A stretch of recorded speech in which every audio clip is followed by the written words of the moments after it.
ساتوی پسروینو داد شهیدانو کور داد باتورانو کور داد باتورانو کور داد باتورانو کور داد باتورانو کور ساتوی پسروینو داد شهیدانو کور داد کور داد باتورانو.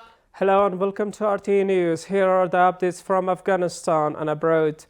Deputy Prime Minister for Administrative Affairs Maulawi Abdul Salam Hanafi met with UN Secretary General's Special Representative for Afghanistan Rosa Otunbayeva. During the meeting, Ms. Otunbayeva said UN officials are working to provide more assistance to refugees and earthquake victims. Meanwhile, Enrique Ratwete, the UN Special Representative for Development Affairs, said the organization has so far delivered considerable aid to the earthquake victims in Kunar, adding that with the winter approaching, urgent action is needed to shelter them. At the same time, Maulawi Abdul Salam Hanafi thanked Ms. Otunbayeva for her services in Afghanistan and called on international organizations to continue their cooperation with returning refugees. Chief Justice Sheikh Abdul Hakim Haqqani met with a delegation from Bangladeshi scholars. During the meeting, the Chief Justice said that after many years of war and hardship, a complete Islamic system has been established in Afghanistan in line with the will of the people. He added that under the guidance of the leader of the Islamic Emirate, officials will serve the people, address their issues promptly, and doors of the courts will remain open to all. The Bangladeshi scholars praised the current Islamic system in Afghanistan and said they would draw lessons from Afghanistan's experience to guide their own governance. The meeting also covered topics including Islamic governance, the role of scholars, the unity of the Muslim community, and court procedures. US President Donald Trump at the UN General Assembly in New York said that the war in Gaza must stop immediately. He claimed that he is working seriously to secure a ceasefire in the region. This comes as the US has repeatedly vetoed UN resolutions on a Gaza ceasefire. Hafiz Azizur Rahman, deputy of the Afghan Red Crescent Society, evaluated the distribution of humanitarian aid for returning migrants during his visit to the Islam Qala border in Herat province. During the visit, he said that Red Crescent is working to provide comprehensive support, including shelter and other basic needs for the returnees. The Commission for Contacting with Afghan Figures said that Hamid Yaqubi, former advisor to the Ministry of Urban Development and Housing, has returned to the country from Germany. The Minister of Higher Education visited professors, students and staff in a major gathering in Herat University.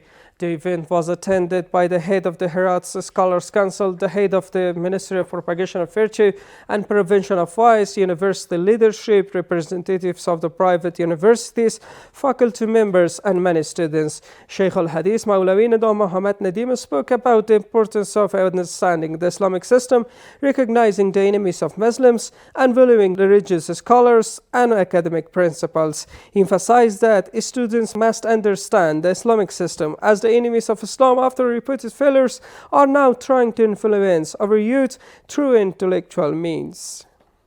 The Ministry of Refugees and Repatriation says that over the past day, more than 6,000 Afghan migrants returned from Pakistan through Turham, Spin Buldak, and the hypothetical Tiran line.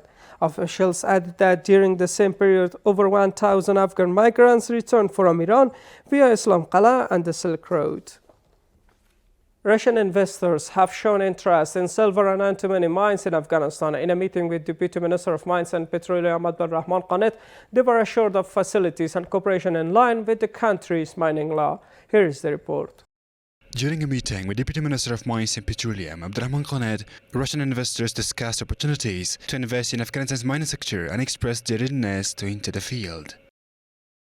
The investors expressed interest in Afghanistan's mining sector, particularly in lead and anti-money mines. Their initiatives was welcomed by the Deputy Minister for Policy and Programs, who assured them of full cooperation in this regard. Economic analysts say that Russia's experience in mining and processing could make its investment in Afghan mines significant, adding that such projects would contribute to economic growth and create job opportunities for the people. If Russian investors enter Afghanistan's mining sector, the country's resources will be extracted more professionally and new jobs will be created. Processing minerals inside the country would increase national revenue and enable the Islamic Emirate to expand development programs. Russia is a country with extensive experience and high capacity in the field of infrastructure. We also need to pay serious attention to this sector and work to develop the country's infrastructure. Russia's investment in this area can be a valuable step toward economic growth. This is while the Islamic Emirate says illegal mining has been halted across the country, and dozens of small and large-scale mines have already been contracted to domestic and foreign companies. The Ministry of Agriculture, Irrigation and Livestock says in a statement that under the order of the leader of Islamic Emirate, over 2,000 acres of land have been transferred from this ministry to the Ministry of Finance. According to the statement, the land is located in Khorasan district of Herat province and Dularam district of Nimruz province and will be used for the construction of customs facilities. The National Disaster Management Authority states that in a press release that in the month of Sambala this year, it signed 9 cooperation agreements with national and international organizations with over $4 million. The agreements cover the distribution of food and non-food aid to nearly 70,000 needy families, cash assistance of over 203 million Afghans to around 38,000 families, as well as mine clearance in various areas and the implementation of preventing projects aimed at reducing risk. The Department for Rural Rehabilitation and Development in Ghazni province says that 117 development projects in Jagatur district have been completed and put into operation at a cost of over 58 million Afghanis.